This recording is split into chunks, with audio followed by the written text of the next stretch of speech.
Hello दोस्तों, कैसे हैं आप लोग। उम्मीद करती हूँ कि आप अच्छे होंगे और मैं भी बहुत अच्छी हूँ। और मैं आपके लिए आज एक और नई कहानी लेके उपस्थित हुई हूँ। आज की कहानी का नाम है गर्भपात का खौफनाक परिणाम। गर्भपात के बच्चे का भूत, एक भयानक कहानी। चलिए बढ़ते हैं कहानी की ओर। ये कहानी एक छोटे से कस्बे की है जहाँ सीमा और उसके पति विकास अपनी सामान्य जिंदगी बिता रहे थे। वे दोनों एक दूसरे से बहुत प्यार करते थे और अपने पहले बच्चे की उम्मीद कर रहे थे। सीमा गर्भवती थी और घर में खुशी का माहौल था, लेकिन भाग्य को कुछ और ही मंजूर था।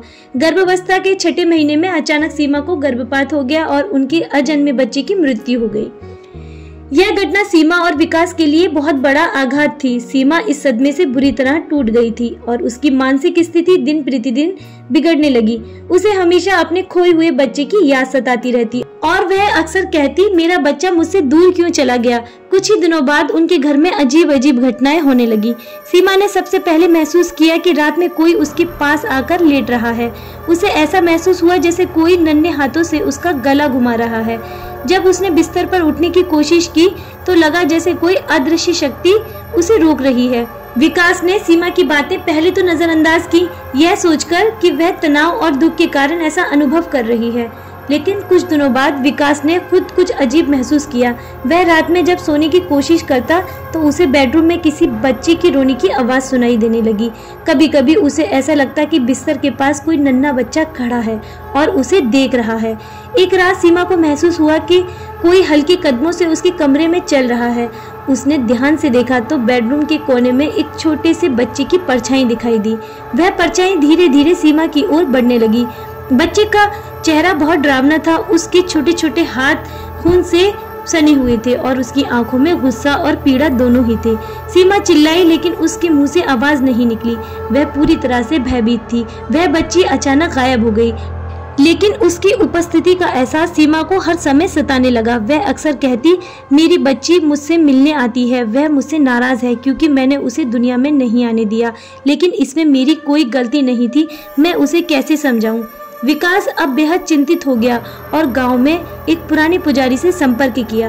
पुजारी ने घर की सारी घटनाएं सुनी और बताया, देखो विकास, अजन्मे बच्चे की आत्मा इस दुनिया को छोड़ने के लिए तैयार नहीं है। वह आत्मा इस दुनिया से और अपनी माँ से बंधी हुई है। उसे शांति दिलाने के लिए विशेष पूजा और अनुष्ठान की आवश्यकता है।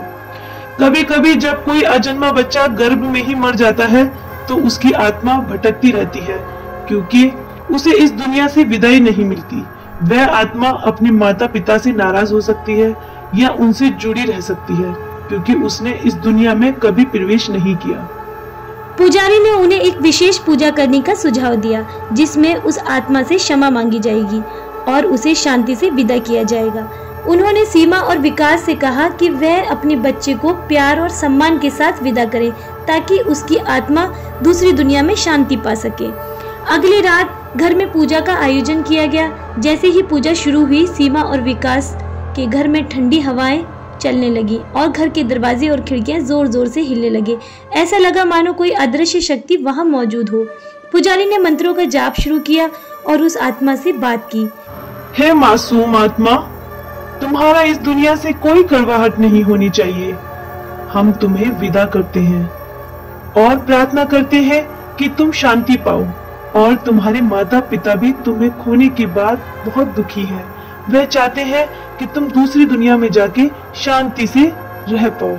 कुछ देर बाद घर में अचानक सब कुछ शांत हो गया। वह भयानक ठंड और हवाएं रुक गई और सीमा को ऐसा महसूस हुआ कि जैसे उसके दिल से एक भारी बोझ हट गया हो। उसे लगा जैसे उसका बच्चा उसे विदा कहकर चला गया हो। उस रात के बाद घर में किसी भी प्रकार की कोई अजीब घटना नहीं हुई। सीमा और विकास ने अपने बच्चे को शांति से विदा कर दिया था और उनकी जिंदगी धीरे धीरे सामान्य होने लगी, लेकिन उस भयानक रात की यादें हमेशा उनके दिल में बनी रही। इस कहानी की सीख ये है कि किसी भी आत्मा, चाहे वह जन्म ले चुकी हो या नहीं, उसे उचित सम्मान और विदाई की आवश्यकता होती है। जब तक आत्माओं को शांति नहीं मिलती, वह इस दुनिया में भटकती रहती है। इस तरह इस कहानी का अंत हुआ। उम्मीद करती हूँ कि आपको ये कहानी पसंद आई होगी और हमारी कहानी को अंत तक सुनने के लिए आप सभी का बहुत बहुत धन्यवाद। ऐसी ही मजेदार और हॉरर स्टोरीज के लिए सब्सक्राइब करें हमारा चैनल क्रिएटर ऑफ शैडो।